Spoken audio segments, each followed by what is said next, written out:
about voltage regulators, and I am with Basler. I've been with Basler, let's just say more than a year or two. Actually about 45. I've been doing voltage regulator support for about 36 years. So all that means is I've learned a lot, and I learn every day. And I've got a lot more gray hair than I used to when I started. EXA put out we're also doing this class for the general public next week, and they've had some pictures that they put out promoting it. And one of them happened to be a picture of me in my younger days. And I've had any number of LinkedIn comments from people looking at that saying, who is that? We don't know, young guy.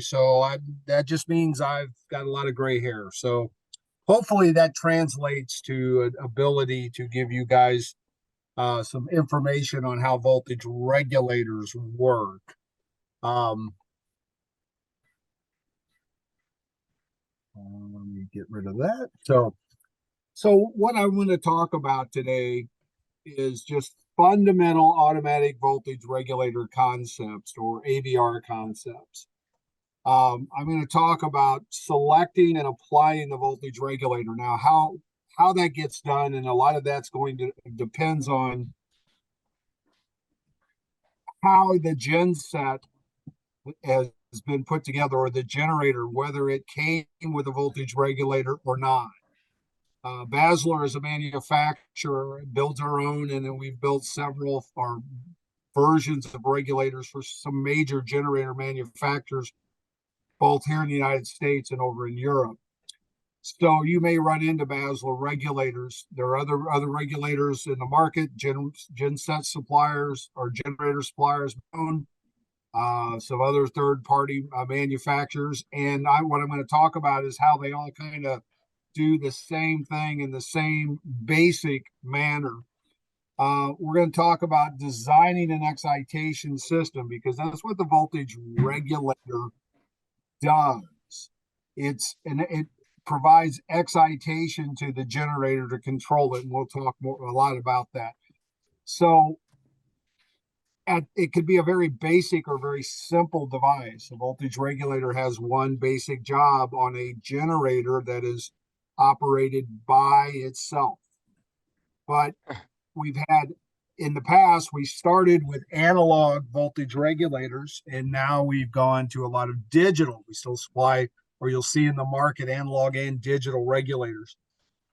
So as these devices become more sophisticated, what you're actually doing is when you have this device on your generator, depending on what your application is, you can turn on and off certain functions. And so you get very quickly into more of a system than just an AVR.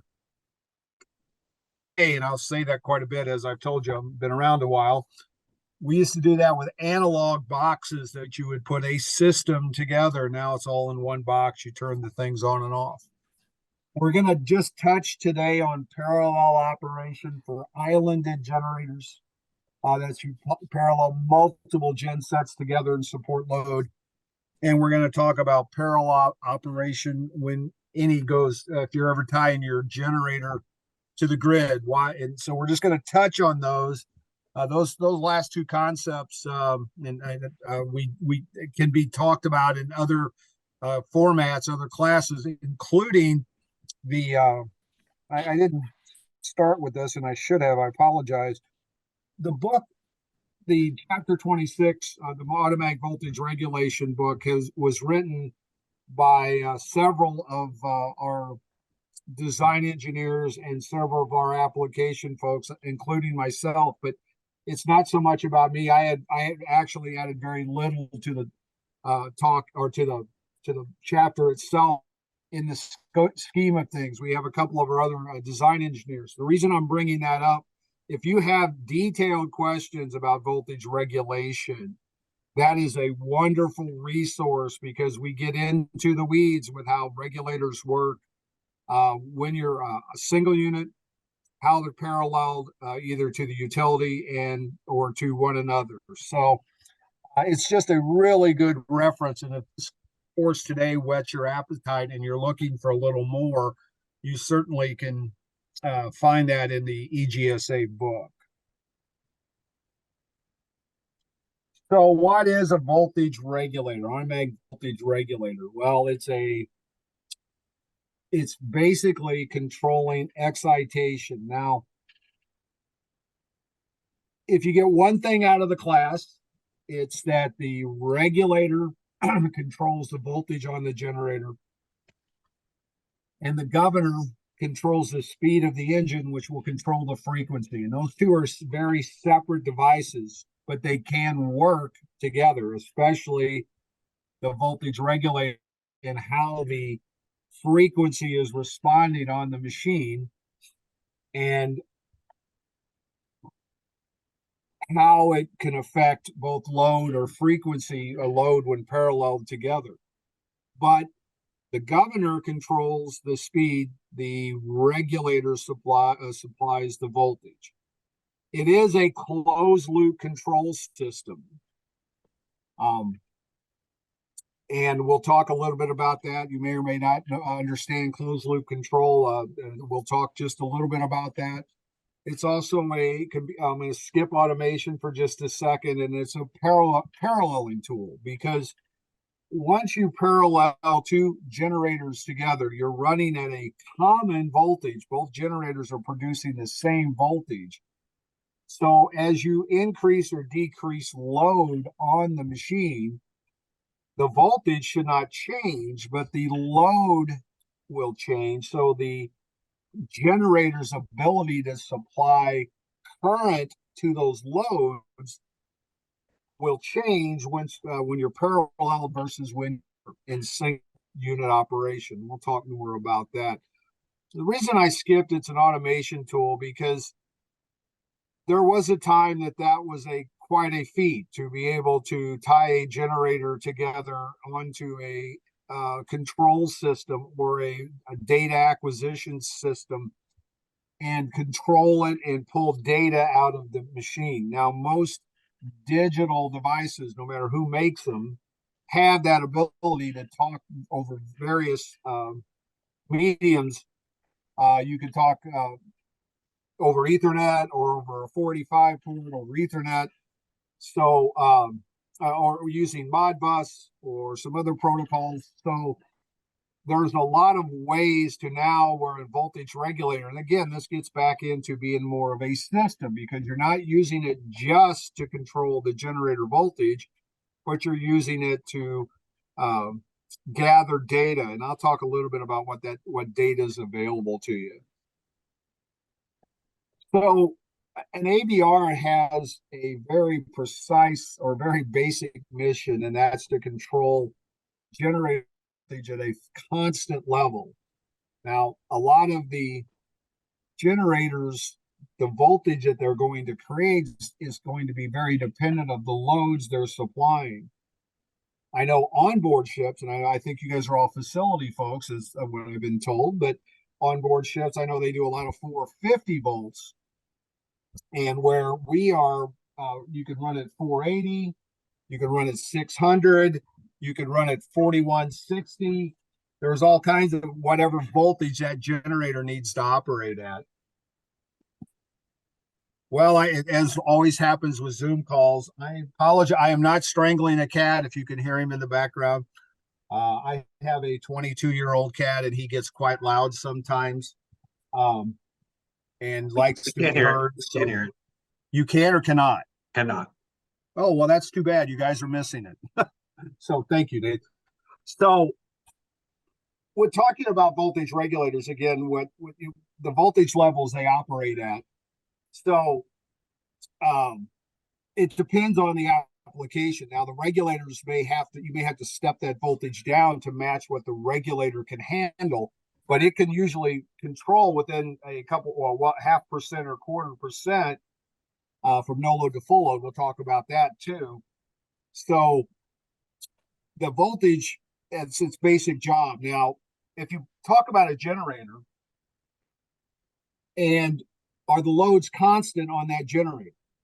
And the answer to that is almost certainly no, they're not. They change. So when the load changes, the current draw out of the generator changes, that'll affect the voltage. So the regulator's job is to respond quickly to any change and then recover in a very stable manner. In other words, come back to the rated voltage in a predictable manner. A lot of times it's going to allow for voltage adjustment by an operator. Now, if I have a single generator application, I may run the voltage at the same magnitude every day. I start that generator up, it comes up to 480 and nobody ever has to change it. If I'm paralleling to multiple gen sets, I may have to adjust the voltage at that point to help with some load sharing, the reactive load sharing on the machine. Or if the voltage is running a little higher today because of load requirements, that you increase the set point, that you have to change it up or down. And then when you parallel generators to the grid, a lot of times to synchronize, you have to move the voltage up and down to match what the grid is that day, because you measure voltage at coming out of your sockets in your house, for example, or at your wherever you're connected to the utility. From 10 o'clock in the morning to 10 o'clock at night, that voltage could change. And in some places, it can change quite dramatically. So you've got to be able to get your generator online and change the terminal voltage.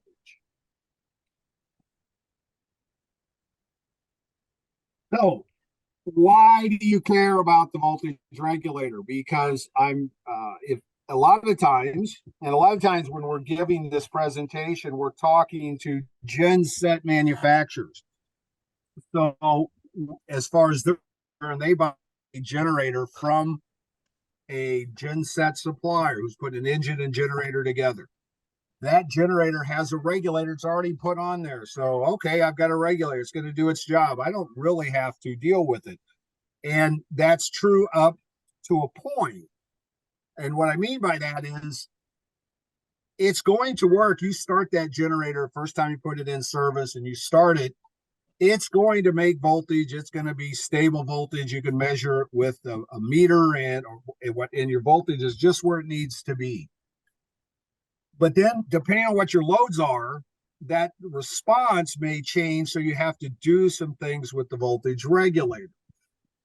Well, the reason we have voltage regulators instead of just manual control is usually speed of response. And I'm going to talk about that in a little bit as well, because what I'm showing in this slide up here on the left is an actual engine gen set. There's your engine, there's the generator. That is where your regulator is probably mounted into some of the connection box.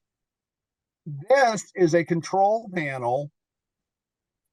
Case has two regulators side by side. In this case, there's two manual controls.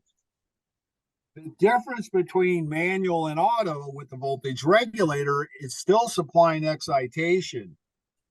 With a voltage regulator, since it's a closed loop system, as load changes, the excitation changes. But on an open loop, as in manual control, if you supply some magnitude of DC voltage and current into the windings of the machine, and then the load changes, it's up to the operator or whoever's controlling that DC to manually change the excitation to reflect what the new load requirements are.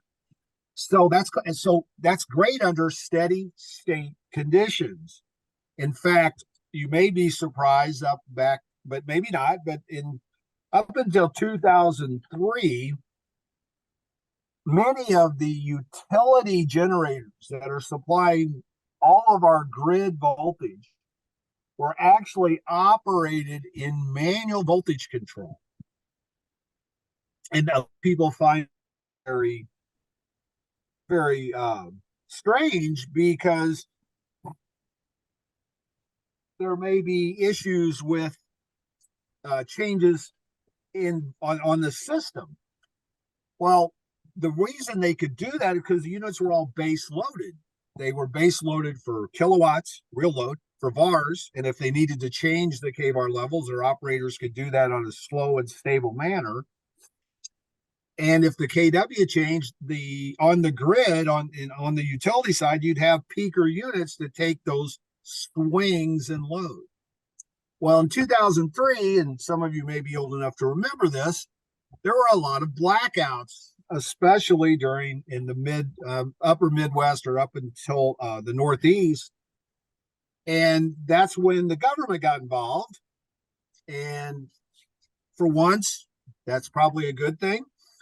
So they got involved and they started setting tighter restrictions on generators that are supplying voltage to the utility. And one of those restrictions is they have to run an automatic control. Again, the reason for that is transient response. When I make a change to the generator. Now, what are those transients? What are they? Well, some examples are a motor start. A lot of loads on generators are induction motors. When you try and start a motor, depending on the type of motor, there are things called soft starters. There are other ways and methods to start motors, but they tend to draw a lot of current in a very short time. Then as they start, the impedance changes, so the current draw goes down from 5 or 6 times rated to maybe 2 rated or less. So at that point, you've had a change in current out of your generator, and so the voltage is going to change, and then it's up to the excitation to respond. So that's why we have AVRs. That's why you care about them. It's your transient response. Another is fault current support. And it depends on, we also do and have done, I think you guys are going to hear a little bit about generator protection. And generator protection in of itself is dependent on having measurable parameters. In other words, constant voltage or constant current. And then when there's a fault, the ability to measure that current flow and then have a device measure it and take action like tripping a breaker or something to bring it on, take load away, or to protect the generator and shut the generator down. So another thing that the AVR is very good for, and why you don't manually control regulators, is fault current support. And the same with another load, depending on the generator's transformer inrush. It's a lot like a motor where it's a very high current for a very short period of time. But again, that high current can cause the voltage to come down.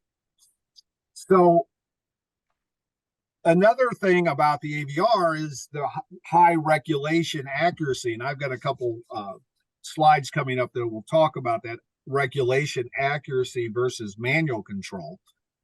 And then with the digital world, there can be programmable logic. And one of the things that's happening in the industry is that because of digital regulators, they've become the technology that supports them.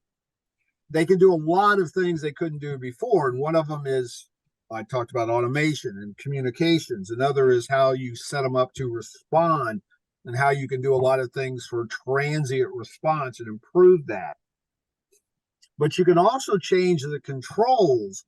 So regulators are and now within the industry, there are other devices that'll talk to voltage regulators and work together. Again, this gets back to the designing an excitation system where you're going from just having a basic AVR to now they're working together with other devices. So the fact that they can support programmable logic and change IO on the fly makes it versatile. An example of an open loop control, the easiest one we always utilize, is you're running your automobile and you have fuel going to the engine. You have a constant torque based off of constant fuel. If you're on a flat road, you're running at some particular speed. All of a sudden you reach an incline. You do not change the fuel. You're just running at whatever that fuel level was set at previously. Well, the engine speed's going to go down while you're on that incline. You got torque against the engine, so your speed's going to go down. So if you look at the top, we have our input. In this case, it would be fuel, and the disturbance is a change in the load or change in torque. So the output is not changed by when this disturbance happens, unless when you're driving your vehicle, you press down on the accelerator.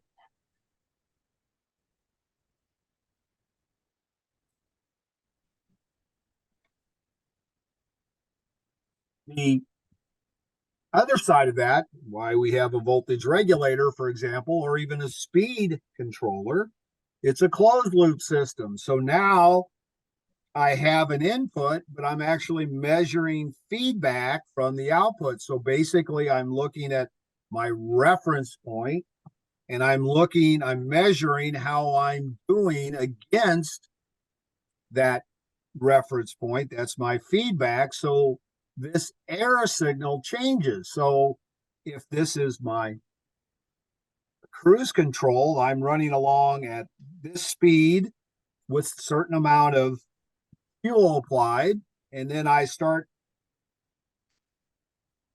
supplying a resistance to that. So the fuel increases to increase torque, keep at a constant speed. So that's really the difference between closed loop and open loop, is just feedback. Or you have an overall control loop. And looking at this in a just block format, right? You have your set point that in our case is going to be the voltage regulator. You have a reference point, your feedback of the measured parameter, and then you have the error signal. And that's what really generates the differences in all your controllers, is that error signal and how the error signal is handled, whatever the controller is measuring, whatever it's using as a control parameter to the actual plant. Can also be, and obviously another good example of closed loop is a thermostat in your house. I don't know if you and your wife or significant other, shouldn't say wife, significant other, husband or wife or friends, fight over the thermostat a little bit. That may or may not happen at our house once or twice a day, or maybe once or twice a week. But nonetheless, there is a thermostat in the house.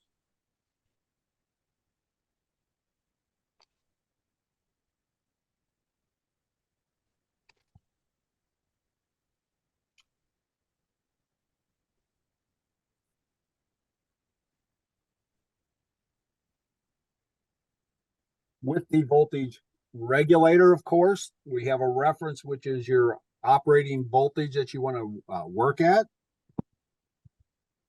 You have a measured, that's called sensing voltage. And so when we talk about regulator measuring generator output, that's the sensing. It's the regulator's signal that it's working with. So the difference between the sensing voltage and the set point gives you the error signal. What we're changing here is the excitation. That's the DC voltage and current applied to the windings inside the generator, which gives you a regulator output. Morning's always right. So how do we control voltage? Well, generator voltage is dependent on a couple of parameters. Number of turns in the coil or coils, the change of flux inside each coil, and how fast the flux actually changes. So what can we control in that format? Well, the number of turns is fixed when the generator is manufactured.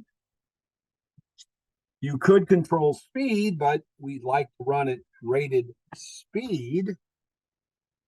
So the only way to do that is to control the magnetic field strength, strong versus weak magnets, because generators, and I think you folks have had a generator class already. So if you remember, the magnetism inside the machine is what is actually doing the work.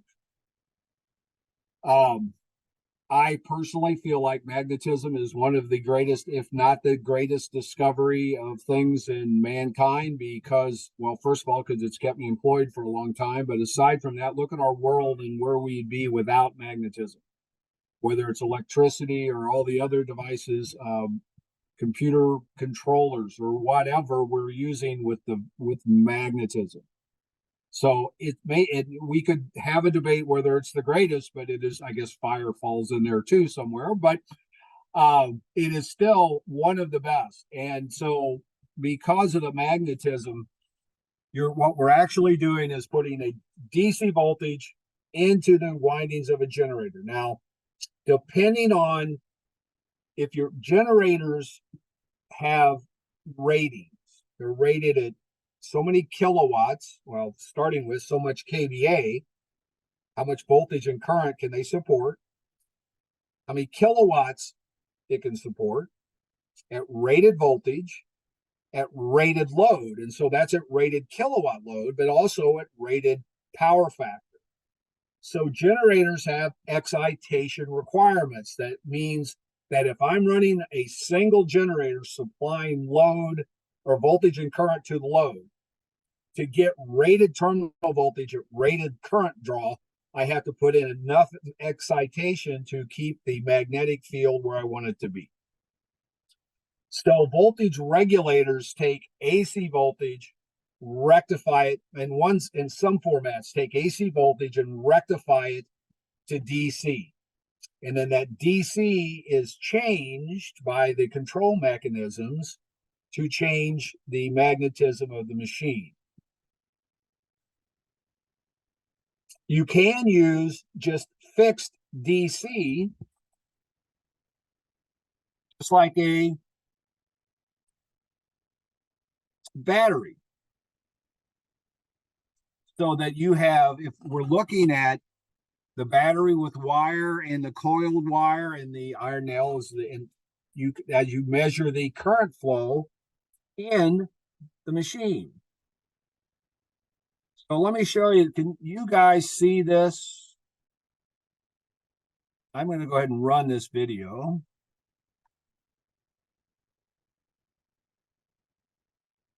Hopefully you can see this. We can see it. I believe no audio. Good, but you could. It's what this is the excitation system of a 20 megawatt generator. So we were testing the output of the device.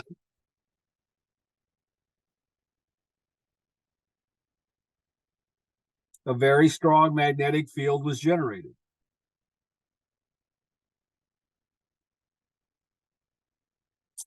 Yeah, we all wish he'd hit himself in the head. You're right.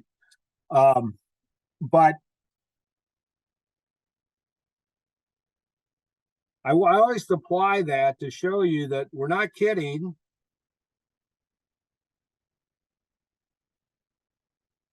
That we are creating magnetism.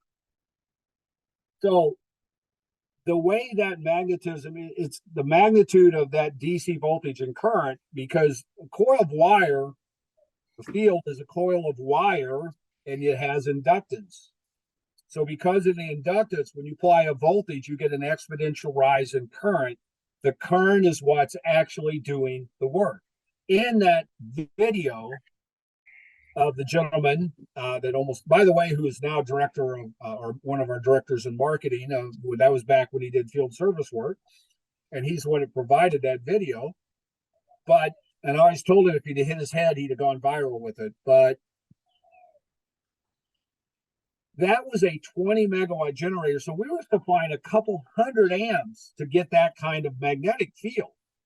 Well, the voltage regulators and the generators that we deal with can go from very small generators, a couple kilowatts, I love to water for ice 2K.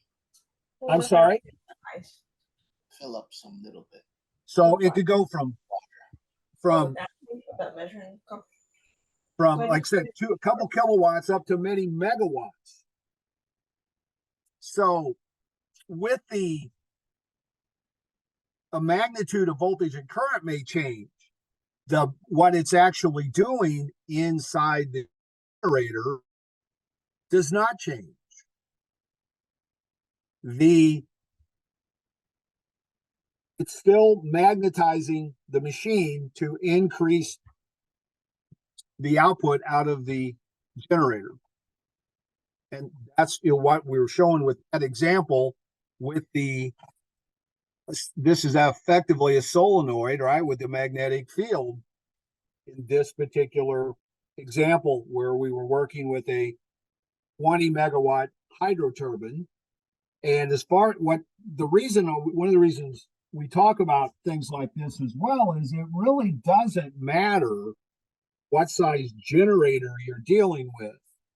The amount of excitation matters, but the mechanism of what the controller is doing, it's still trying to regulate terminal voltage. It's still looking for an error signal between its reference set point and what the actual output is, and it's changing excitation to keep that voltage where it needs to be.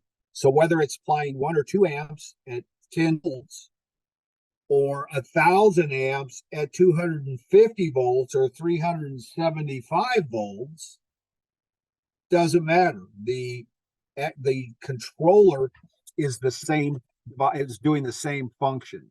Now, I will use the term AVR and controller interchangeably. So, because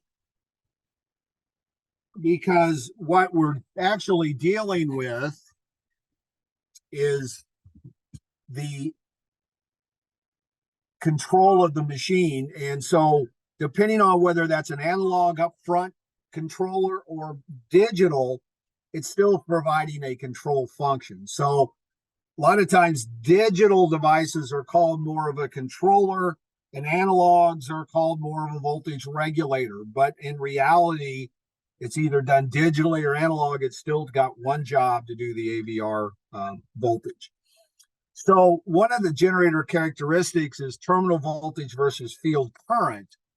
So if you look at the this is an actual generator characteristic where you have the air gap line between a rotor and the stator. And at this point, you start getting, as current increases, terminal voltage increases, up to a point where you start getting saturation inside the machine. So then the voltage will start following this curve, right, where it's not still going up on the same line as just because field current's increasing. So the voltage comes up at a different rate. So as load increases, the saturation inside the machine will actually change. The other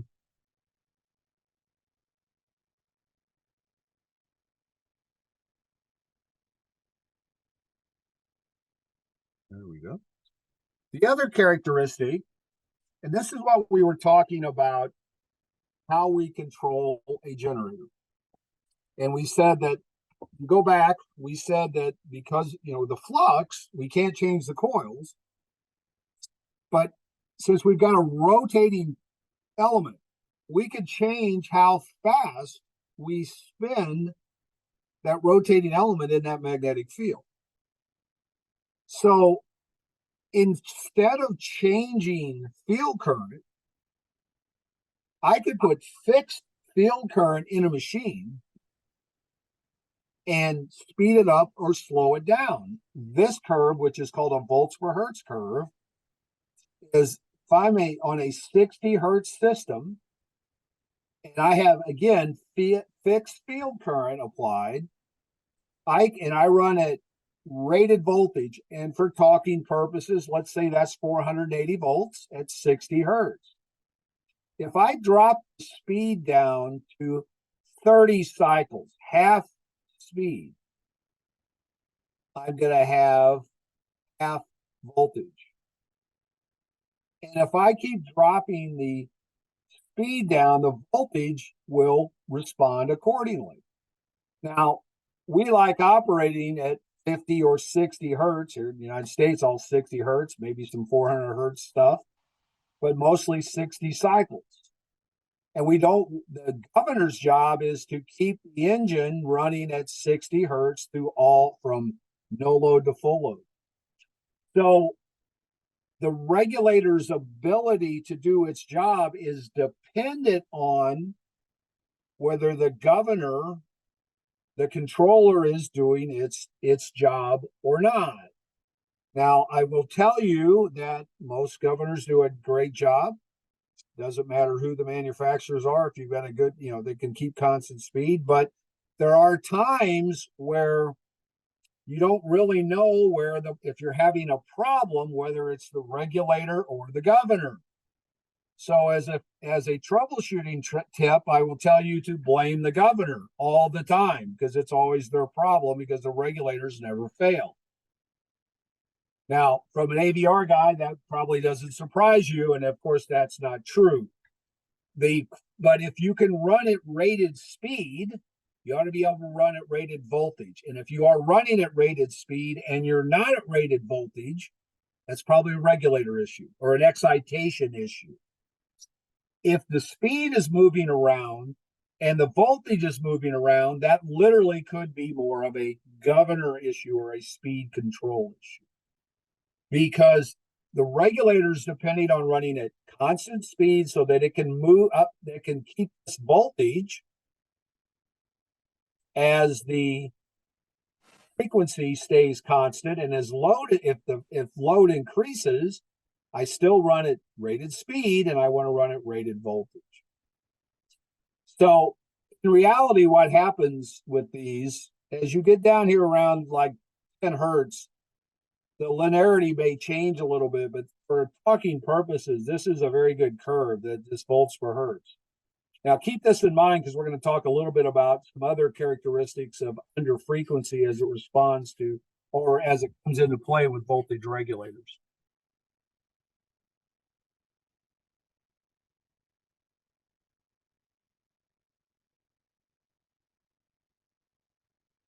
So if I'm looking at the impedance of the generator, so that if X of D is the generator internal impedance, and what I'm talking about is this generator voltage measured at the output terminals. There is an internal voltage generated that is affected, what you measure out here, by the impedance and the resistance. And resistance is usually ignored. So under steady state and not transient, you have a voltage drop. So that's from your internal voltage to your measured voltage. So your generator voltage is the internal voltage minus your voltage drop. And again, this is assuming constant field current.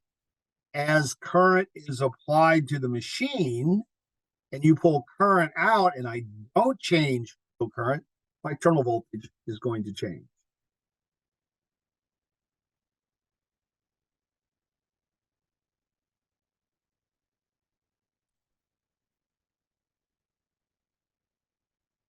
So one of the things that's called is armature reaction, which is the effect of the main field flux of the flux set up by the currents in the armature winding that causes the field to drop in magnetism as load increases.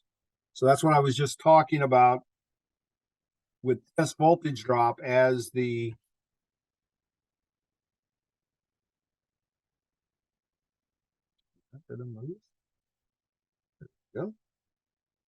as the main field flux again changes by the currents in the armature winding, that causes the field to drop in magnetism as load is increased.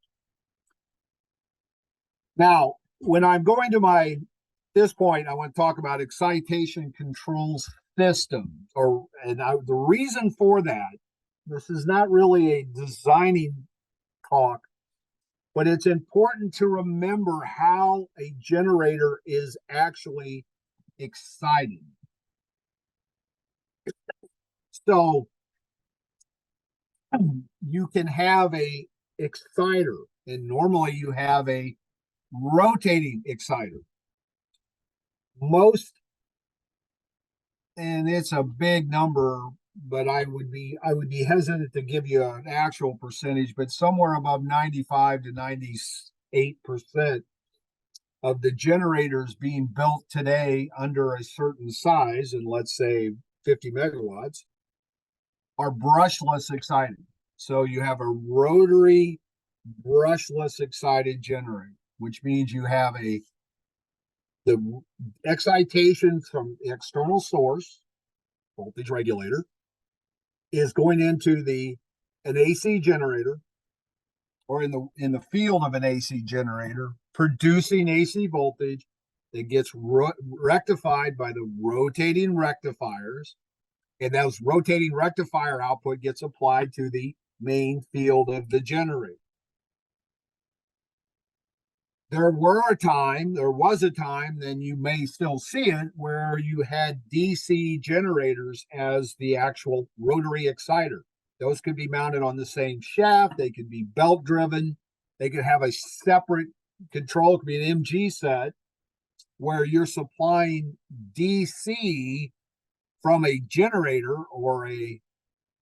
it is a generator, a DC generator, to the field of the machine. That is part of the excitation of a generator. So the other component of that, if you don't have a rotating component, by definition, you have a statically excited machine, which is trying to say that there is no rotating component of the DC voltage and current that's being applied to the field. If you just have brushes and slip rings and you're working into the main field of a generator, and that DC being applied to the main field is generated by a battery or by rectified AC and DC through a diode bridge of some type, or silicon controlled rectifier, whatever we're doing, is being used to create DC. If there's no rotating component, that by definition is a static excited machine. Now, a lot of times when you hear the term static exciter, we as a manufacturer of excitation control systems, we do make static exciters and AVRs. So do other folks in the world, and they do a good job at it. But you hear a static exciter and you're thinking, okay, that's going to be a lot of voltage and current, upwards of 200, 300, 500 amps, 250 volts, 375, wherever, at a higher current. But there are very small generators, 1.5, 2 kilowatt generators, that don't have a rotating exciter at all, and a regulator that may put out 1 or 2 amps, but they're technically they're statically excited. So it's really, when you hear that term, it's how the generator is getting the excitation, not really the equipment technology, because as you can see on our slide, the next part of that could be the AVR, the automatic voltage regulator. Well, the top three are the DC component. How am I getting the excitation? The AVR is how I'm controlling it. So if I have a statically excited machine, I still have a controller that is doing what? Doing AVR controls, doing voltage regulation. It's still an automatic voltage regulator. So you have your excitation devices that's creating the DC, and then you have a controller that is determining the amount of DC that's applied. Well, how that DC gets generated is also affected by what the power input is to the voltage regulator. Voltage regulators from manufacturers have a DC output rating of how much DC voltage and DC current they can provide. You will see that as in spec sheets at 60 volts or 63 volts at 7 amps, or 125 volts at 10 amps, or 50 volts at 10 amps. That's what the regulator can produce. So when you try to match up a regulator to the generator's excitation requirements, remember we talked about having kVA, kilowatts, rated power factor, rated voltage, needing some amount of DC voltage and current. It's up to the regulator to provide that, or the controller to provide that. The ability of that voltage regulator and controller to supply rated DC voltage or rated DC current is really dependent on the amount of AC power that you can apply to it. So depending on how a voltage regulator is powered will affect how much DC voltage it can produce. So what you see on a lot of generators is something called a permanent magnet alternator or permanent magnet generator. And those two terms are interchangeable, though technically a generator is DC and alternator is AC. And if we were in class and looking at each other, I would have asked you that question. But they are used interchangeably. And what it is doing is supplying AC voltage to the regulator and its output stage. It works because going back to the volts per hertz principle, if I had fixed excitation and I move my speed up and down, I get more or less voltage. Well, by definition, if I have a permanent magnet instead of a controllable magnet, the magnetism, of course, is fixed at whatever that value is. So if I spin in that magnetic field and I get up to rated speed, I can put out rated voltage that the regulator can use to ensure that it can put out its AC voltage or DC voltage into the field that it needs to see. There are a lot of generators and regulators. The regulators are powered off the output leads of the machine. That's been done for hundreds of years, where your regulator is powered off the output. There's some challenges when you do that. We're going to talk about that in a little bit.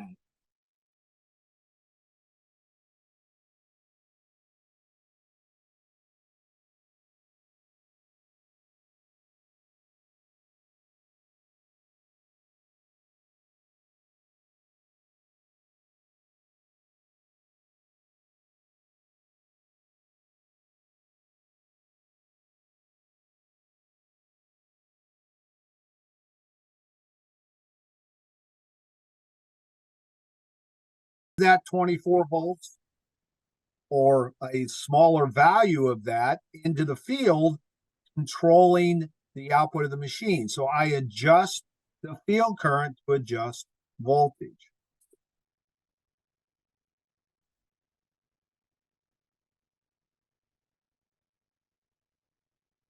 So it's up to an operator to watch a voltmeter to, as load is applied and the voltage drops, he or she will act like this by saying, I see low voltage. I know I got to increase field current. I see high voltage. I decrease field current. Okay, cool. That can be done. And depending on how much that load changes and how much the increase in and how fast it happens and how quickly the response needs to be, it is acceptable to run a generator in manual control. If you're troubleshooting a generator sometime or assisting troubleshooting a generator, one of the best things to do is manually control it, because then it takes out all the issues with a control loop problem, lack of feedback, not set up correctly, all of those things. And you could use, one of the previous slides showed what looked like a 9-volt battery, and technically you could use a 9-volt battery and put that into the field of a generator and that should change your output. That test if your generator is actually responding. So the accuracy of the regulation is really as good as the meter and your operator's ability to read it. I think this is a fair statement. The speed of response to changes is slow. Now, it is certainly slow compared to automatic voltage regulation. This is not a reflection of operators' ability to do their job, but the fact of the matter is a voltage regulator can detect a change in set point or sensing as it's reflected or compared to the sensing. Let me start over. Can detect a change in sense voltage as it's compared to the reference in 16 milliseconds. Most operators aren't going to be that fast.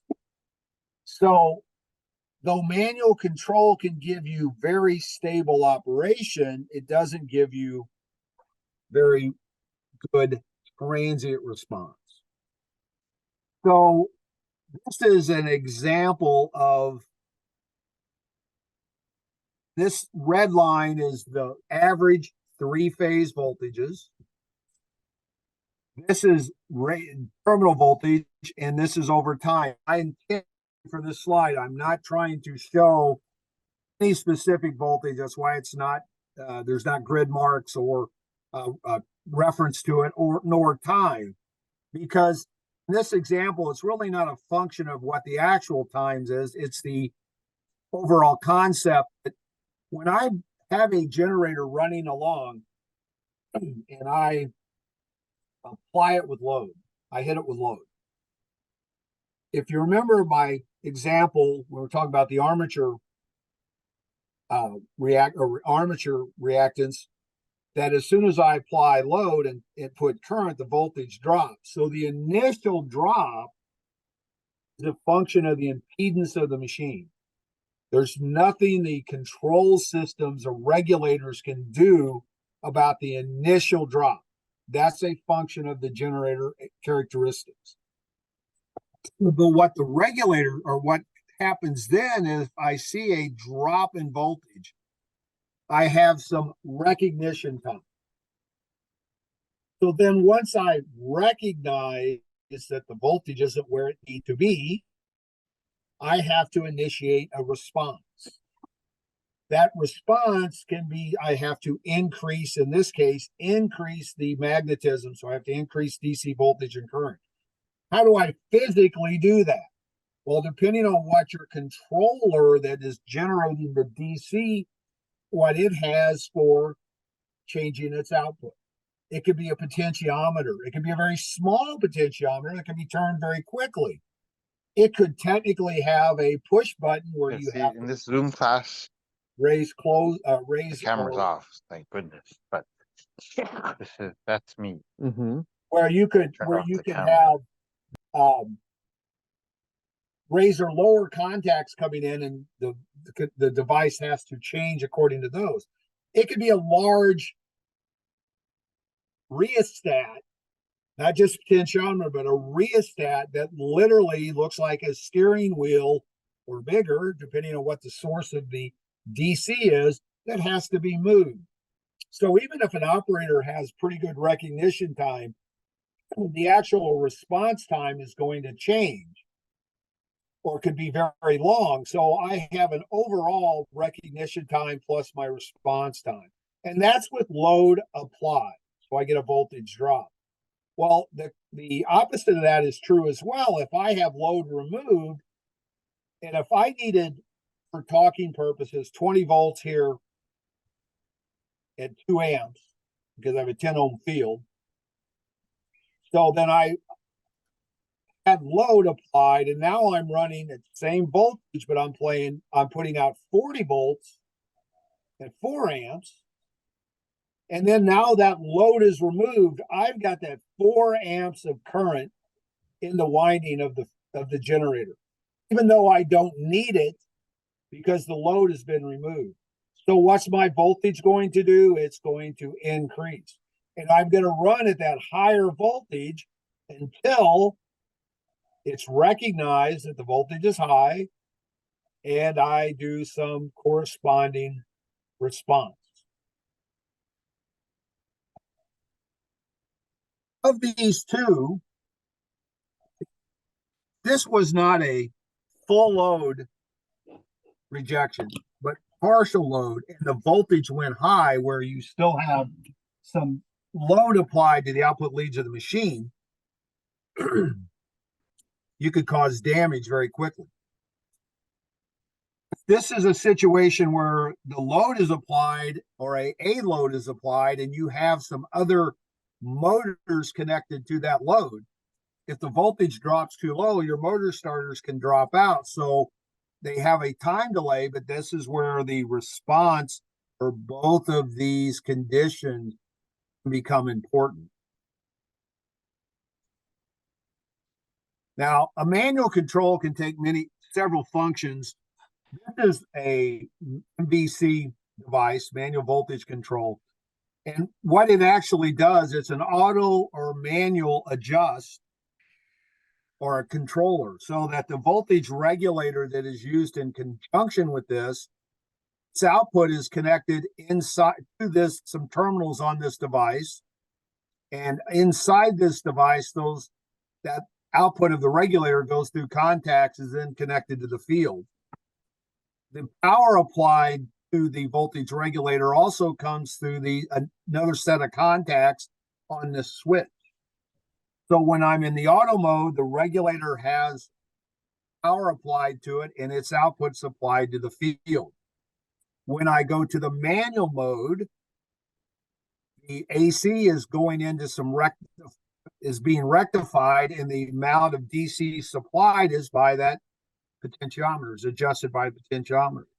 So it's an auto off manual control, and the off is in the middle. And there's a reason for that, because if you transfer to manual, you want it to be after everything is shut down. It's not a live transfer from one control to the other.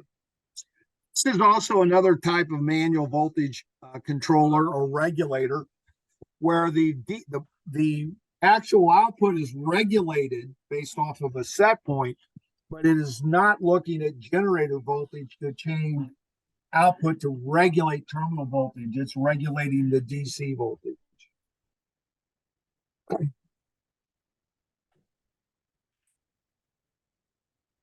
So to get faster response, what can we do? We can decrease recognition time. I said a regulator can respond in 16 milliseconds. We can increase the magnitude of response, and we can increase the speed of response.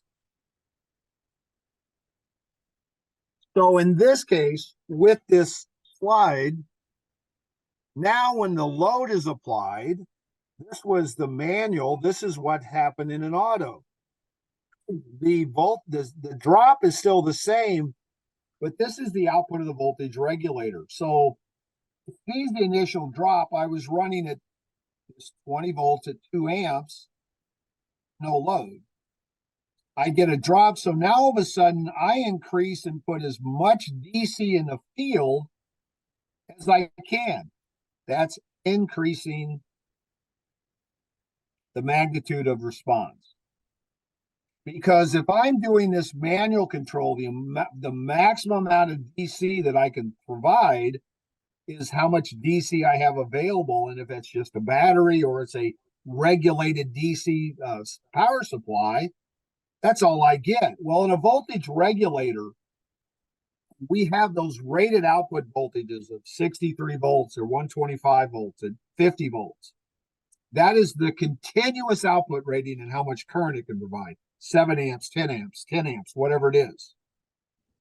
But I have a short-term output capability called field forcing.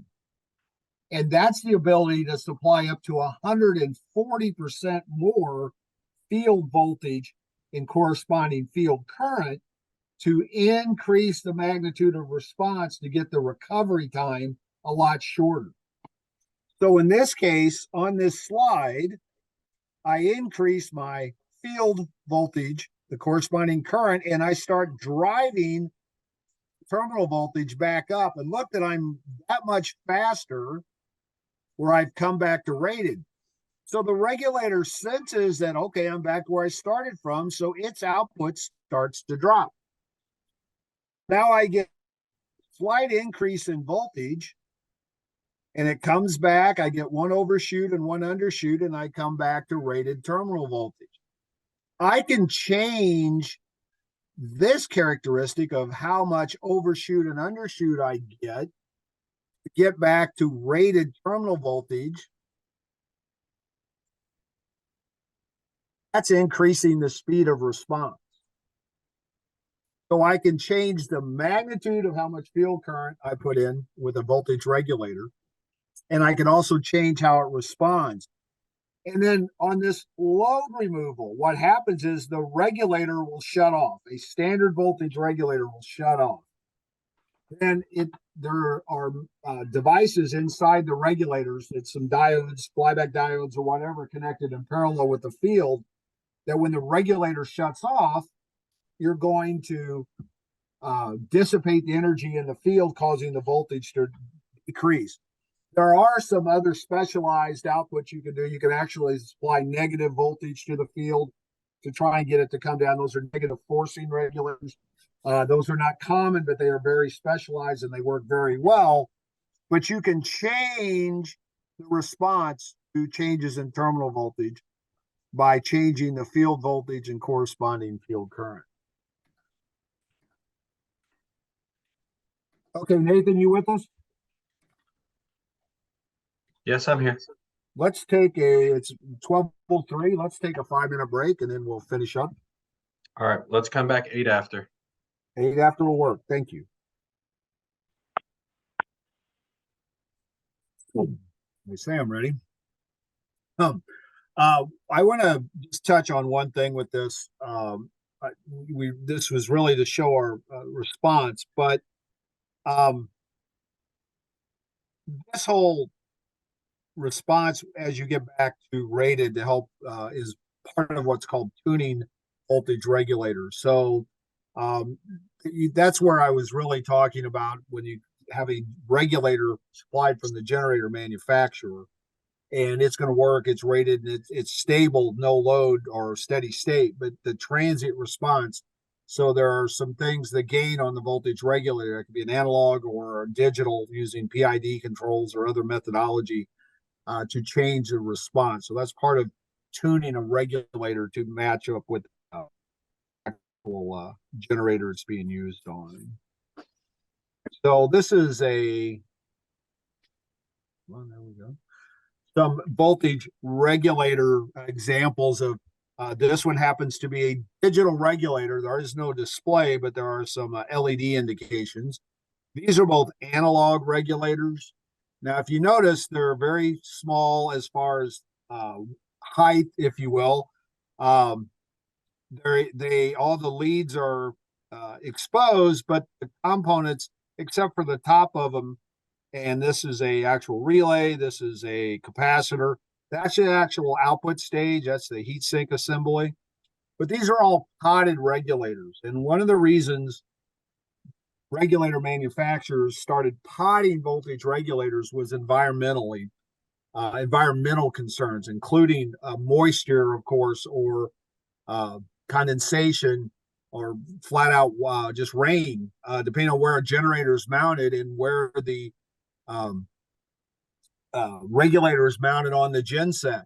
Some of your larger machines may have generators mounted in switch gear, especially some of the larger digital controllers with some of the bigger machines. But these particular devices are really designed to mount right on the generator housing, like in the doghouse on the generator.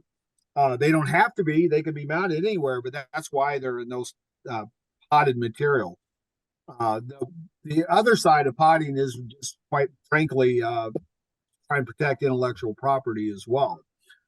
But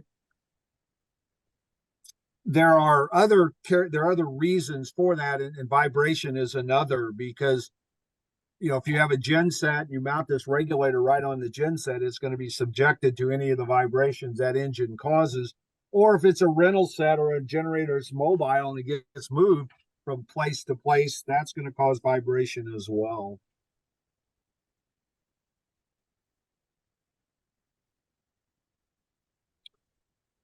We start talking about AVR performance, and one is percent regulation. Can the AVR maintain the voltage at full load? And I'll talk about that.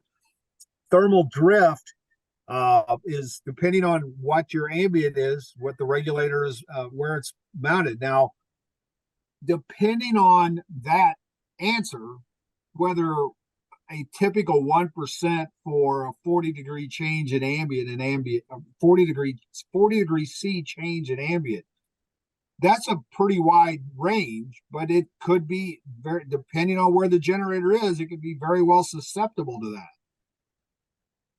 So you could get rugged for direct mounting. That's what I was talking about with the shock and vibe, and then with moisture. A lot of times they have to support multiple gen sets, because if you have a gen set that's mobile, it could be moved from 208 to 240 to 380, 416, 480, or even 600, depending on where it's at. So the regulator may have to support those different voltage levels, or be able to work with a sensing transformer that steps the voltage down from whatever voltage that's being regulated at, 4160 or even 480 down to 120, depending on the regulator characteristics. And it can be 50 or 60% or 50 or 60 hertz compatible. Now, the percent of regulation is not steady state. That's why we made this bullet point, says, can the AVR maintain voltage at full load? Regulation is no load voltage minus full load voltage divided by the full load voltage. So literally, if you say you have a 480 machine and at no load you're at 480, at full load with a 1% regulator, you should be within 4.8 volts. Standard performance, and this is probably across the industry, is 1% regulation. You're seeing more and more 0.5% or even 0.25%, especially with digital devices.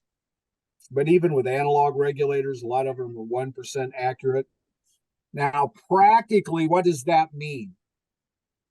I made the comment that if you're powering equipment off of the utility grid and you measure voltage out of your sockets from 10 o'clock in the morning to 10 o'clock at night, there's a very real possibility that voltage will not be within 1% of each other.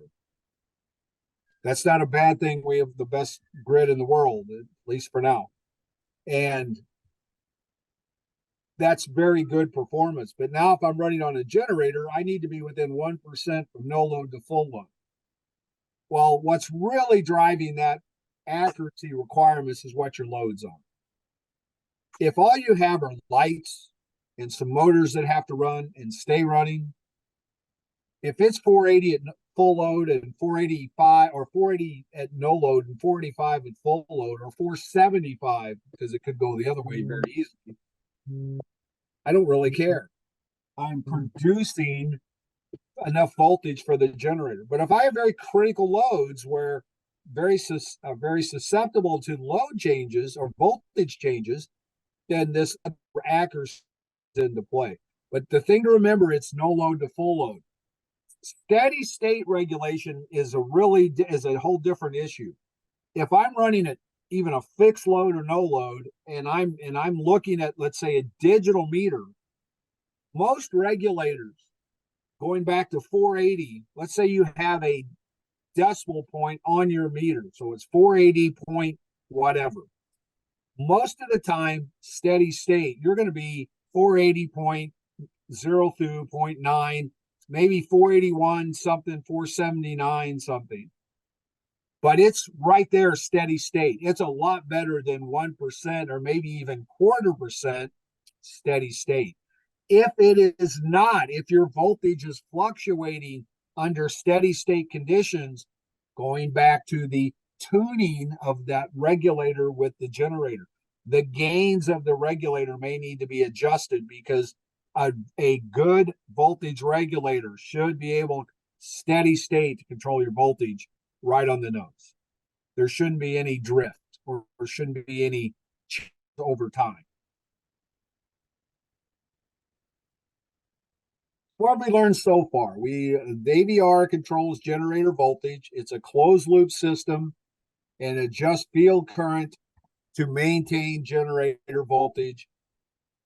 Strong, weak magnets. Well, if I'm worried about trying to apply the voltage regulator, if it came with the generator, it's already being applied. But if you're in a situation where that regulator, whoever built it, has failed or it's old, I want to upgrade, I want to do something different. Our loads have changed. The application has changed, so I may need to look at replacing a voltage regulator. So one of the things I do is require the excitation, voltage, and current. This is an example of a nameplate. This happens to be off of a I'm not sure whose generator this is. Excuse me. So what you have, and you can't see it very well, is the excitation is rated at 48 volts at 8.8 amps. I'm going to guess that this is a marathon, a Caterpillar generator, but it doesn't matter. It really doesn't matter, but the nameplate's where you can get a lot of information. Now, the problem is, depending on how old the generator is, that nameplate may be painted over. It may have been through the war, so to speak, and even though if it was stamped on, the stamping is very faint, and you can't read it, or it's just been ground down or whatever. You can't really see what the excitation requirements are, but that's the ones you ever try to size a regulator or match a regulator to a generator. One of the first questions is how much excitation do you need? Also, to get those DC outputs, we need rated input power. That's what we talk about. Sensing voltage and frequency. Some regulators support paralleling, others do not. Is it going to be parallel together or grid connected? That may change what device you look at to use. Do I need gain adjustments or stability adjustments? Am I really trying to get that to be under spec? I may need a digital device versus an analog device. What kind of loads, harmonics, variable frequency drives, how much the waveform is distorted by the loads affects certain regulators. Digital can handle more distortion than analog. That's because of like some of the technology inside the digital regulator, the fast Fourier transforms that they're using to calculate terminal voltage. And do I need to maybe have flexibility with that programmable logic? So there's a lot of things aside from just, okay, if I decide that I need to do something because these loads, my applications change, I may need something other than just a very basic regulator. So if I look at a block diagram, and I think I'm on pretty good terms to tell you that these output or these IO is pretty much the same across everybody's voltage regulators, no matter who builds them. What I mean by that, we have a field output. That's where the DC's out of the regulator into the control winding of the generator. We have a power input. In this case, it's powered off the output leads of the machine. That's called shunt fed. That could be from a PMG, a separate source, as we were talking about. It could be an auxiliary winding. Sometimes it could be a DC output, or it could be a battery input into that power that then if you have 125 volt DC, the regulator can put out 0 to 125 volt DC.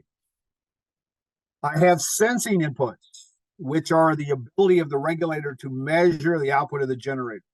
Now, there are thousands of regulators in service that only have single phase sensing, which are looking at 2 of the 3 phases. But if you notice there's a dotted line here, that's if I want to add 3-phase. Some regulators can support single or 3-phase. Others are just set up for single phase sensing. There is a ability to change the set point that the regulator is operating at, and to once it's in control, to raise or lower terminal voltage. In the analog world, that's usually a variable resistance, a potentiometer.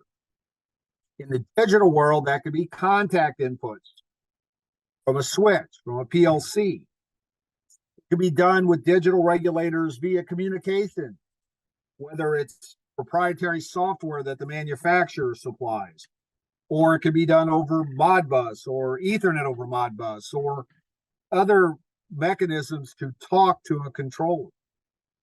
It could be a bias signal. One of the things I was talking about a while ago was that as systems get a little more sophisticated and you have more of other controllers, there are a lot of voltage regulators being controlled by what historically would be a governor or a speed controller. But if I'm calculating volts and amps to look at kilowatts, for example, I can also look at kilovars and bias a regulator to change its output, to change the kVars in and out of the generator when generators are powered parallel. Or it could be single unit to use to synchronize that generator to a utility. Or again, if it's single unit, just to have voltage come up to rated voltage all the time. So all the regulators, what's happening internally can be completely different, manufacturer to manufacturer. But output, power input, sensing input, and the ability to adjust voltage. 52 is a generator breaker. That's what's shown as a generator breaker when you see a 52 device. Now, to get those power and sensing, it's referenced to sensing, but quite honestly, it could be both. This particular slide, if I have a 12 lead generator, and that's common, but they're not all 12 leads. But if I have a 12 lead generator, I can connect them in delta or Y or series or parallel windings. I can even connect it for a zigzag or single phase. Coil is rated at 120 volts, and I put them in series. I can get 480 line to line, 277 line to neutral, 240 between coil to coil, or 120 between coil to coil, and trying to regulate 208. In other words, I bring in 240, drive the voltage down to 208. So what's good about 12 lead machines, they're flexible to get you right generator voltage. That's really important if you have a machine that's mobile, is going to be used in different applications. Well, the regulator has to be able to get its right power and then maybe the correct sensing, regardless of how these windings get connected together, get the voltage out of the regulator. So that's why, or out of the generator. So that's why, as far as a regulator is concerned, this characteristic can help you power and sense the regulator without the addition of extra transformers or other equipment just to set up a voltage regulator. But that's one of the things to look at, is the generator 12 lead machine. So the question is, and I said there were thousands of regulators in the world that have single phase sensing. And again, we're always looking at most, not all, but almost most regulators. Again, big number of them. When they're measuring sensing voltage, they're looking at phase to phase voltages, not phase to neutral. So yes, technically phase to phase is single phase, and a line to neutral would be single phase. Well, to answer this question, whether you should measure 1 or 3 phase, the answer depends. It depends how your loads are connected. If you have 3 phase loads and they're all balanced, then Single phase sensing, you're going to catch any disturbance. So for example, if you're measuring this is an A, B, and C voltage. If I measure between here and here, A and C voltage, I'm going to detect a change to A to B or B to C because the loads are balanced. But if I have a bunch of B phase to neutral loads, and I'm only measuring A and C voltage out of the generator, I see this voltage drop, line to neutral. So the answer to that question, it depends on how your loads are connected. If you don't have control, or there is, in other words, the generator is going to be changed a lot, or you're in doubt, just go with three phase. If the regulator can supply or can support three phase sensing, it makes sense to do three phase. But again, there are hundreds, thousands of regulators, maybe not 100,000, thousands of regulators in the world today on gen sets across many applications with single phase sensing. Single phase sensing regulators are readily available and they're usually pretty inexpensive. But now if I've got higher medium voltages, excuse me, I may have to use a potential transformer or transformers. Now, regulators have low voltage, allowing usually an existing PT or potential transformer.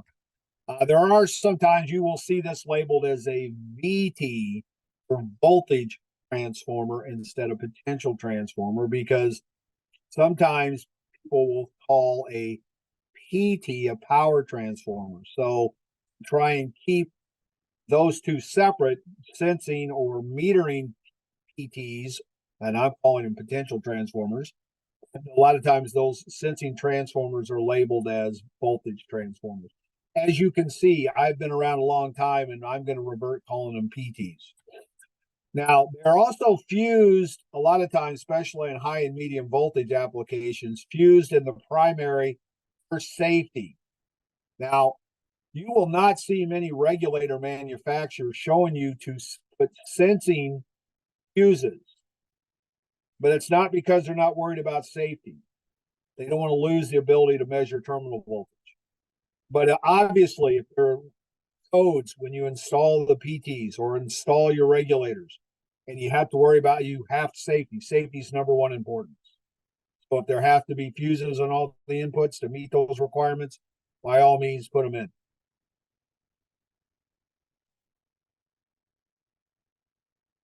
But when I'm using sensing transformers, one of the most common ways is to use two transformers connected in a delta. This is called an open delta, and sometimes B phase is grounded. That's very common, but that's not a reference. That's a safety ground. It's not neutral. So what we have is two PTs connected together, A to B and C. So you got A phase, B phase, and C phase applied to the voltage regulator. So that any changes in terminal voltage on the high side will be reflected on the secondary side. Again, this is called a delta. Sometimes, especially if you're going to use existing transformers, you may use a Y-connected PT bank, which are now three single-phase transformers connected, one to A phase, one to B phase, and one to C phase. The other side of all three of those transformers are tied together. In this case, they're tied to ground. They do not have to be tied to ground. They're just common, but they can be grounded. A lot of them are grounded. There again, that's also a safety ground, but they don't have to be. And then coming out of the secondary of those transformers, the voltage regulator is measuring A phase and B phase and C phase, A to B and B to C. Now that secondary common point can also be grounded or tied to neutral, but the regulator is not, in this case, is not referencing anything to neutral. It's referencing everything phase to phase. There are no phase shifts in a set of delta transformers or YY transformers. So there is no phase shift in the voltage from the high side to the low side. If you have a set of Y delta or delta Y PTs, you have a 30 phase shift that has to be accounted for if you're going to parallel those generators. If it's a single function and the regulator doesn't care about the phase relationship between voltages and currents coming into it, then you don't have to worry about it. But if you're going to parallel and you have delta Y PTs, you have to compensate for that 30 degrees phase shift. Now, I was talking about fuses in the sensing leads, and I said you won't see regulator manufacturers show that. And it's because of a loss of sensing. That's why you have you don't want unnecessary points of failure, because loss of sensing can be a bad issue. It could be catastrophic. That's pretty dramatic, but it can be. So why is it so dangerous? Why is loss of sensing so dangerous? Because the AVR sees zero voltage from the generator. The AVR then will go full on. That's what it thinks it should be doing. If the regulator is powered off the output of the machine, the AVR power input goes high. Now remember, I told you to get rated DC voltage and rated forcing voltage. We have to be able to ensure that we have rated terminal voltage or power input into the regulator. For example, I have a 63 volt output regulator. I'm probably bringing 120 under normal conditions into the power stage. If I'm bringing 125 out of that regulator, I'm probably bringing in 240 line to line for power. If I'm putting 50 volts or some other volt, I may bring 60 or 80 volts in. And if I get that rated AC in, I can get my rated forcing out. However, if I increase that AC power from 120 to 150, and that regulator goes full on, guess what it does to the output? It's not limited to that 140% of rated. It's going to put out even more and more DC. So I put out more forcing voltage, more field excitation voltage, more field current. More field current equates to higher generator voltage. So if you have a 13,800 volt generator or 13.2, you could put out 16 or 17,000 volts. That's high pot testing of your generator. That is not recommended to do that with a regulator. Even at 480, it may not hurt the windings, but it could hurt any loads applied, and over time it could start damaging windings. So loss of sensing with the output going on could be a big problem. That's why we show that as a bomb. Now, there are techniques. A lot of digital regulators will detect loss of sensing for you and shut down or transfer to another mode of operation.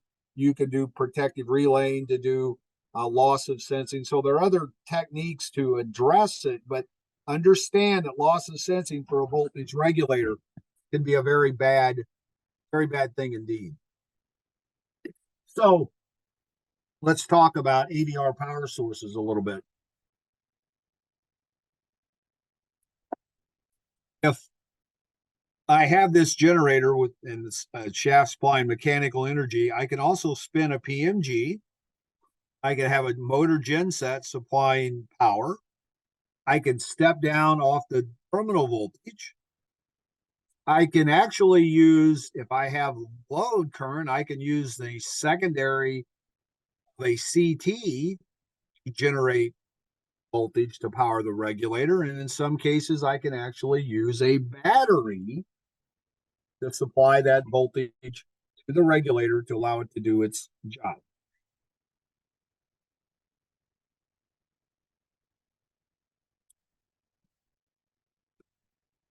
So the most common method is power from the output terminals, the generator terminals. The advantages of that is very simple. Could be low cost. AVRs are readily available. There are some voltage regulators that only have two AC leads. They use the same power and same terminals for power and for sensing. So in those cases, of course, you're going to power off the output leads of the machine, either directly between coils or through a transformer. Well, the disadvantage is sometimes the initial excitation at startup, generators will hold residual magnetism. So when you shut them down, if you disconnected all your excitation source and just spin a generator, there is residual magnetism which will generate some terminal voltage. Well, if I'm powered off the output leads of the machine and I just spin my generator, regulators have a minimum voltage that they can operate off of. And if that residual magnetism is too low, I don't have enough power for my regulator to turn itself on. So sometimes it may not start up. The other thing about this is that motor starting or fault current support, when you have a fault, a motor start, which effectively could be a fault, pulling current out of the machine, voltage goes down. The regulator wants to respond, increase the magnitude of response, but it doesn't have enough AC, so it does not do what it's trying to do. So when do I use other methods like a PMG? Positive voltage build up every time. The motors are started more than 50% in alternator rating. That's kind of a rule of thumb, two for one. Some people will tell you 1.5 kilowatt per horsepower. I wouldn't argue with that. Just you see 50% as a rate. You'll see that a lot in the industry. Or if you need better support to support fault current. So one option for an alternate power source is, okay, I'm going to power off the output leads. I may have to field flash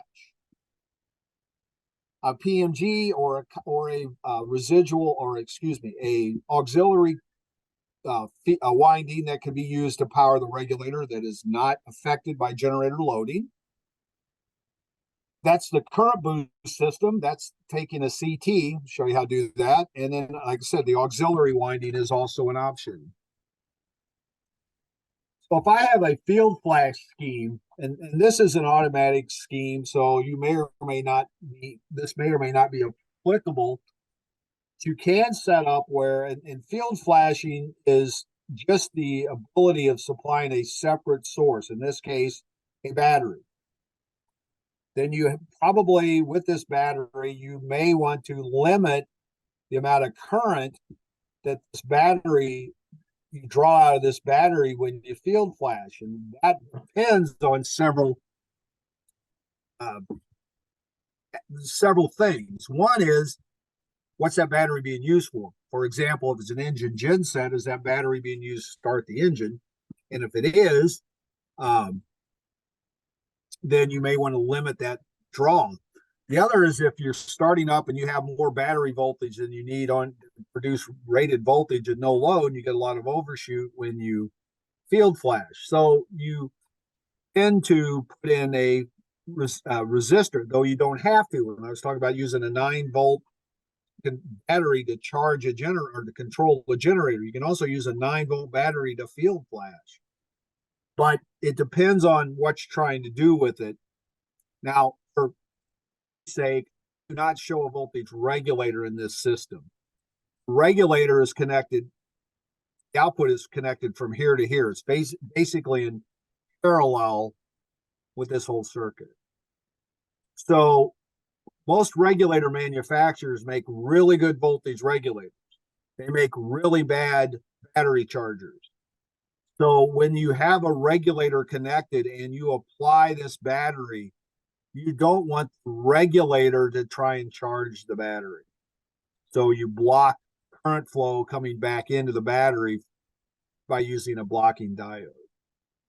Now, the reason this is an automatic scheme is we have these two relay coils. That's what these two are showing.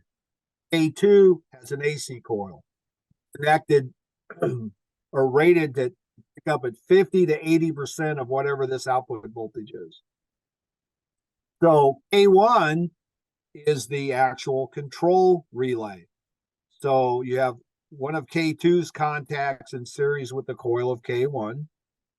I want to field flash, so I start the generator.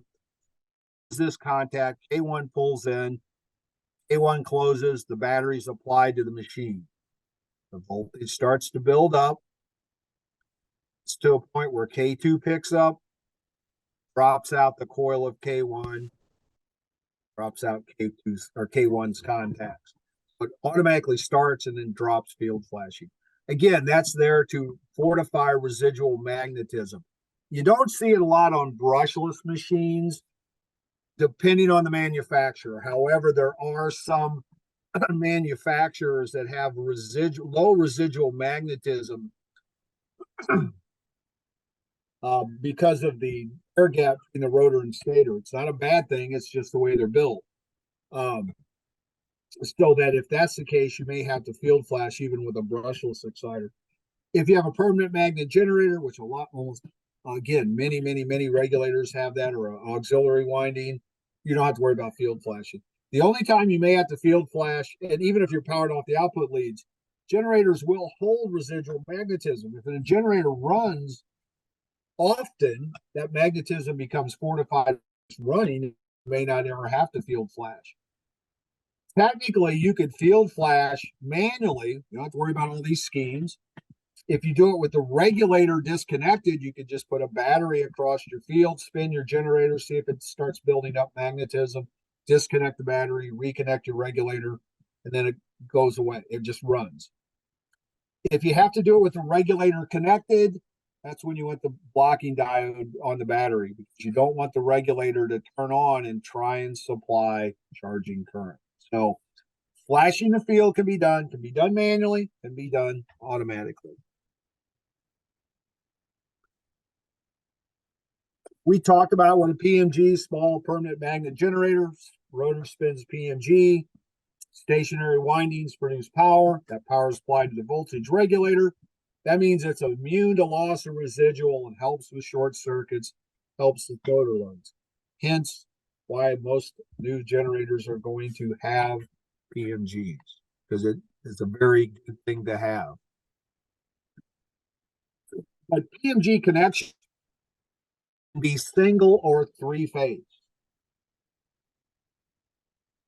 So PMGs, just like generators, are rated at kVA, which means how much voltage and current can that PMG supply. Now, it may only be 7 or 10 amps because the regulator that came with the generator it was set up for that PMG was rated at 7 amps. But it was using all three windings. So now if you put a single phase regulator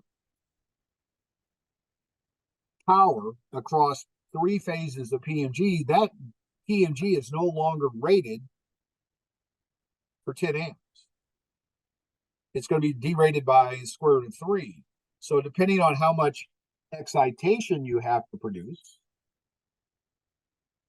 that may or may not affect the PMG. And we have seen over the years where PMGs will burn up because they're supplying a single phase regulator, supplying field current to a generator. So you always have to take into account whether it's a single or 3-phase PMG and whether the regulator can accept single or 3-phase power. Some have that as an option, others do not. It just depends on how the regulator is built.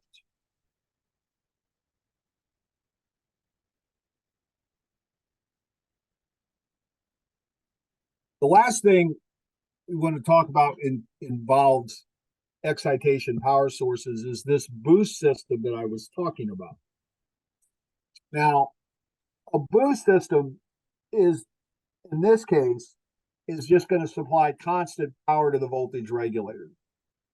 And the way it works is the CT is connected in the output leads of the machine. You also have power input from A to C phase. So in this case, this potential transformer, the power transformer, is connected A to B, and then the secondary is through the windings of the secondary, or through the PT, or through the CT, excuse me, through the secondary, the CT windings. So that if I start putting load on this generator and I start getting current flow through the primary of the CT, I'll have current flow in the secondary of the CT. Well, the way a current transformer works is it has a ratio from primary current to secondary current. Well, to get current, you got to have voltage. To get voltage, you have to have something connected across here, some kind of load. So if you have a load, SCRs or power for the regulator, I start developing terminal voltage on the secondary of the CT. I can use that to power my voltage regulator. So at no load up to full load, the regulator is powered by really the output leads of the machine.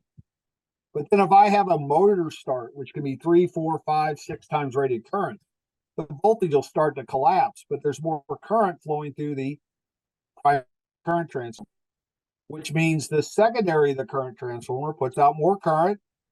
The load hasn't changed, so I put out more voltage. The more voltage I apply, that lets the regulator do its job and provide DC to the field. So that's called a current boost system. That's one methodology, is supply power to the regulator. Another is a external DC source that isn't connected in parallel with the field and is fed by these current transformers.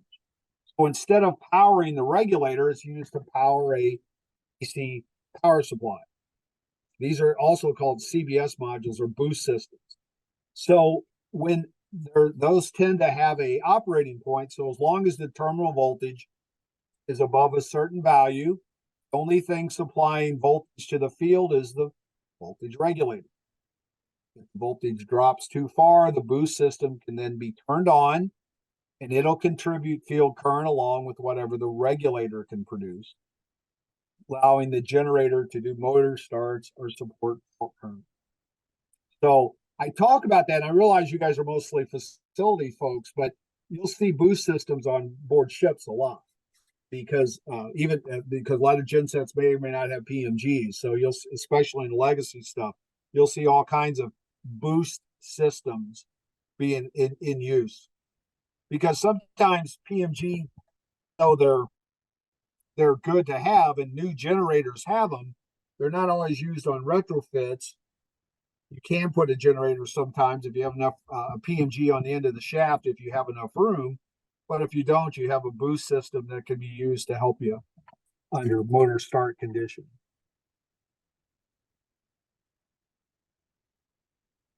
So all of these up to this point has been talking about a voltage regulator used on a generator that is single unit supporting load. That's why we're worried about boost systems. That's why we're worried about voltage regulation and the response.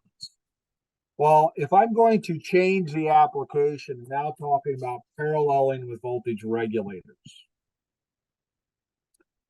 you have now different control schemes because you've now got two generators that have to supply load or current to the load. That's why you parallel, because you want them to contribute and work together. Some 50-50 or some ratio of current from one machine to the other. Kilowatts are supplied by the government. Torque on the engine. Fuel. AVRs are supplied by the generator and the excitation. So most generators, when they're running under normal operation, are producing kilovolt amps reactive to the load. Motors need kilovolt amps. Other devices need kVARs to operate. Those got to come from somewhere, and they come from the parallel gen sets. Well, I want them to share that load requirements equally. Well, the way you change reactive current in and out of a generator is increase or decrease excitation. Well, gee, that's how I regulate terminal voltage, is changing excitation. Well, if I parallel two generators together at 480, and they're identical generators, and I parallel them with no load on either one, I have the same amount of field current on both machines. So I parallel them together. they run at 480. They're both, if you were measuring field current at no load, they were 20 volts at 2 amps on both machines. I start some motors and I want the currents to be shared between the machines. So now I can't change terminal voltage because those are fixed together. So now I have to change excitation. So I need the regulator to measure something else other than just terminal voltage. So an analogy for what I'm talking about as far as sharing load is if you had two tubes supplying water to a discharge shaft. They're same pressure, they're supplying the same amount of fluid and from both tubes into the discharge. But if one's running at a higher level, it's also going to supply fluid over to this one to raise the pressure until they're equal. Then what will go out to discharge will be the same. So if I'm looking at parallel gen sets, and I have voltages that are exactly equal, that's what I was talking about with 480, the same amount of field current. And in this case, I have a load of 0.95 ohms. I parallel them together. They're both going to put out 50 amps, total of 100 amps. That's that discharge, right? 100 amps into the load. But if I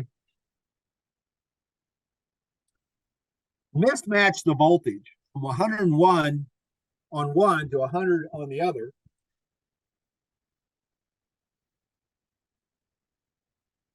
I'm now no longer sharing that load equally. And again, what's the regulator sharing is VAR load.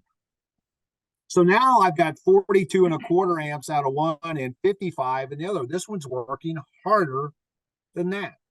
Well, that's okay. I'll make sure and match my voltage, but over time it can drift. The field resistance can change.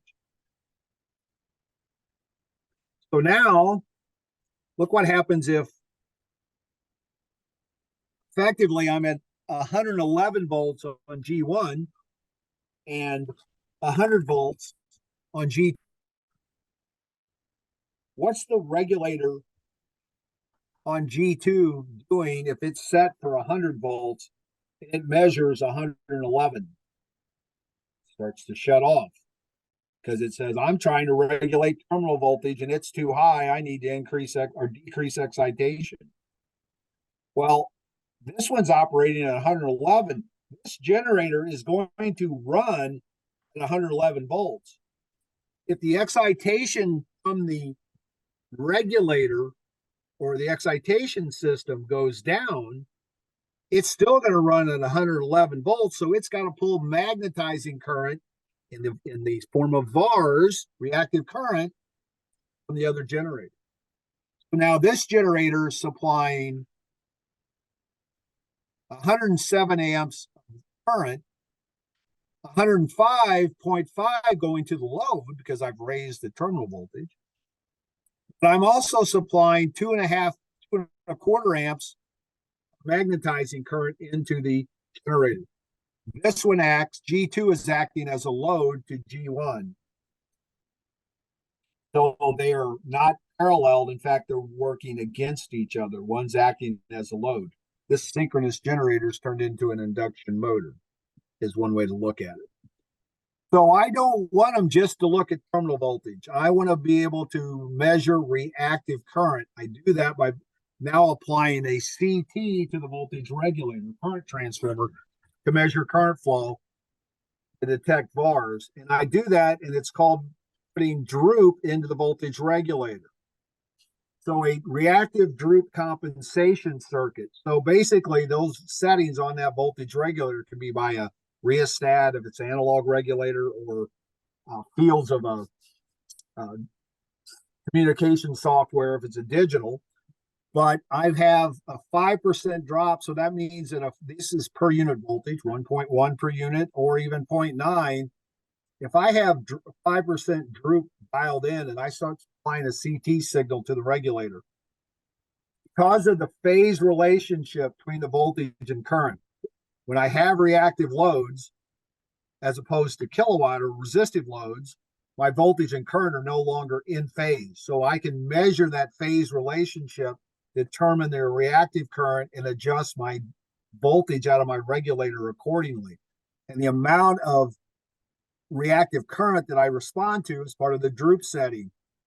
So if I was just putting all reactive load onto a machine, no kilowatts, just reactive load, and both my regulators had a droop characteristic, means they both have a CT signal, and they're set for 5% from no load to full load, and share that reactive load requirement, but the terminal voltage would come down. So I'd get out here at full load, and I'm 5% less than when I started, and I would have to adjust both of them back up, rated terminal voltage. Once I do that, as the reactive load change, they'll share from no load to full load. And that's how droop works on voltage regulators. It looks at a CT signal. Now, how can that happen? Well, effectively, we fake out the voltage regulator. We change the sensing voltage. We compensate sensing voltage for reactive load. If this is a subject that you really want to get more into, the book is a great description of parallel gensets and how droop characteristics and how we develop the phase relationship between the voltage and current. So the last part, I just want to touch briefly on this, is if I parallel to the grid. When we were talking about parallel gensets, and just when we were talking about sharing, we didn't care about the impedance between the lines because it was a common bus. Well, if I'm parallel to the utility grid, I'm not really a common bus anymore. So depends on how stiff the grid actually is. What that means is, can your generators that you're paralleling to the grid change terminal voltage? Normally, that's going to be a function of the size of your generator versus how much current capability is on the utility grid. But the impedance, how far away the generator that's actually supplying, or the generators supplying the voltage from the grid, and transformers are involved, how much impedance is involved, will affect how stiff the grid is.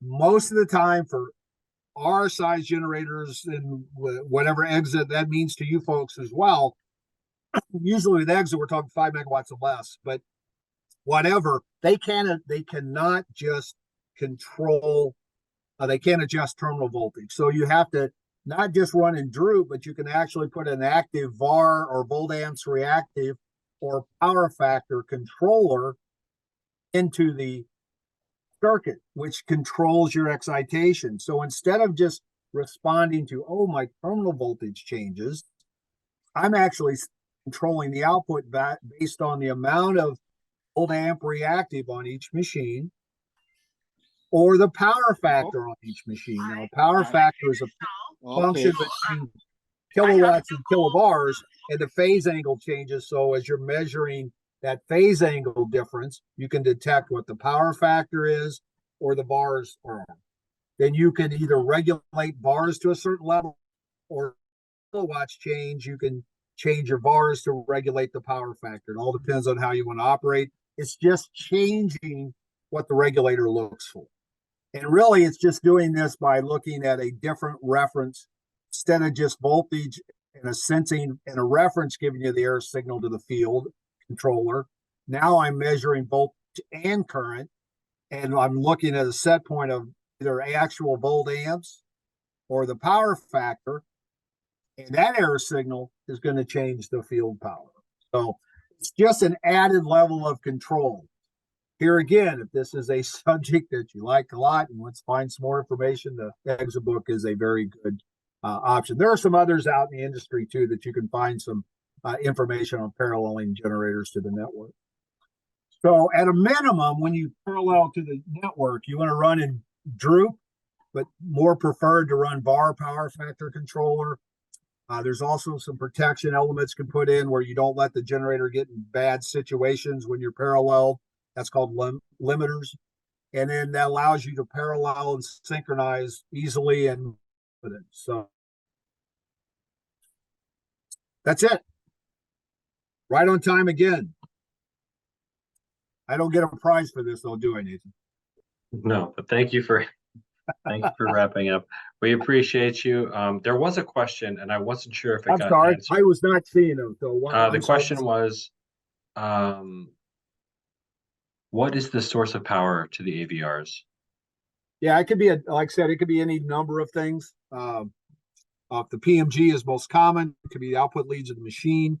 It can be an auxiliary winding. There are just a lot of ways to supply power to the voltage regulator. Anything else? That's the last question. Oh, wait. All right. Question coming through. Okay, thanks. All right, perfect. So, Terry, thank you so much. Thank you for your attention. It was my pleasure doing this. So if you now, real quick, and I'll get out of your hair. If you have any questions, you can reach me at Basel Electric. I'm still going to work there for about another year or so. We haven't retired yet. So even though I'm old, so it's just my name, Terry Gaines, Gaines. My name, Gaines at Basler.com. You can drop me a line if you got any questions. I'll be happy to try and answer. So again, thanks for your attention. Thank you very much, Terry.